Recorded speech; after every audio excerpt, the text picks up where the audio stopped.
I don't know. I'm not convinced, but we'll give it a shot. So, back again, and we're going for a stroll now down PUKA Beach. The awesome part, right, is that you come here and there's chairs everywhere. As mentioned, infinitely more than there were, well, there were none 3 years ago, Yeah. right? No, it's, yeah, this is only just like more than a year. So just more than a year later, there's like literally a chair every 6 inches. So that's good, I suppose, in the sense that when you come here, there's now places to have a restroom and you can get drinks and food and that sort of thing. The downside is there's people here. But actually it was pretty cool. And as we're sitting there, I think what happens, or I know what happens, is the boats come, they land on the beach, people get off the boats, they sit in the chairs for a little bit. It's the whole sort of island hopping experience with going from this island to another part of the island. So it's kind of cool.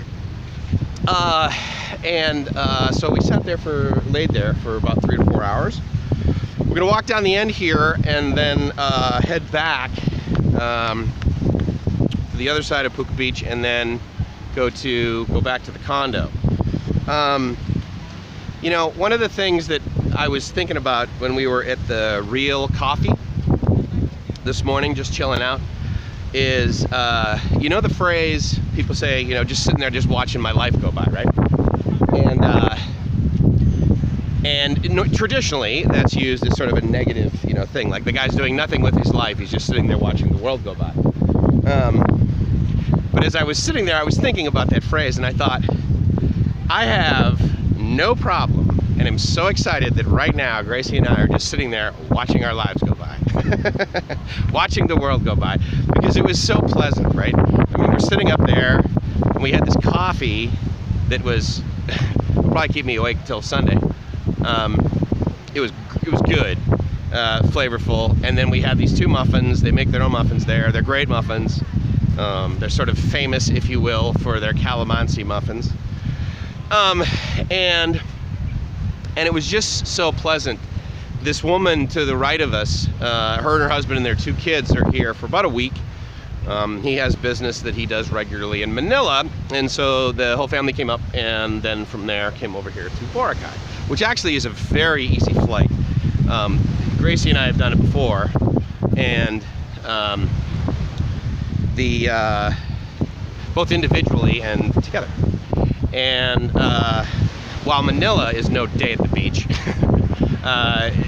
the flight, once you get on the plane down to Kapitlan, is pretty doable. Inexpensive, frequent, and a fun trip. Anyway, so this woman, we were just sitting there sort of talking. I did a quick video, and she asked me, hey, you know, what are you doing, that sort of thing.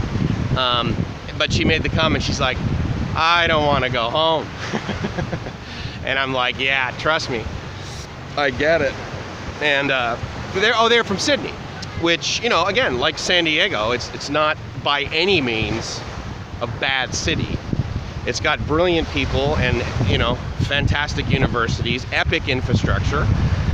It's a world-class city, arguably an overdeveloped city, much like, you know, San Diego, Los Angeles, San Jose, a massively overdeveloped city, where you basically have the internet on your sleeve, which is a big change from Boracay.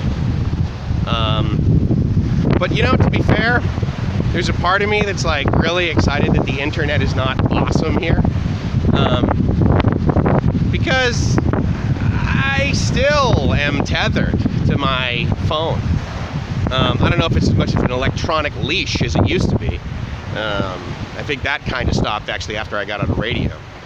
But to be fair, actually it's different, because now that when I'm on vacation with Gracie, it's a little bit less. I don't do it as much.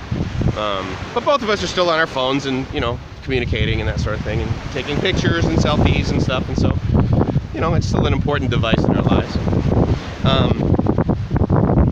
Oh, here was an interesting comment. So this guy and his girlfriend walked by us.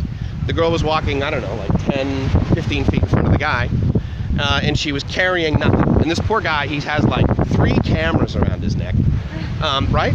And They're like, I guess they're Chinese. yeah, I think they were either Chinese or Korean. And so Gracie, she makes the comment, she goes, oh my God, I hate that. Look at that guy, you know, he's carrying everything. That woman, she's making him do everything. And look, and look at it now, it's such a contrast. I know, I'm such a loser boyfriend, aren't I? Oh my God, I'm making her carry my flip-flops. Do you have any idea how heavy my flip-flops are? They must weigh like 95 pounds. Because of course, I get the flip-flops that are made of solid brass. Whatever.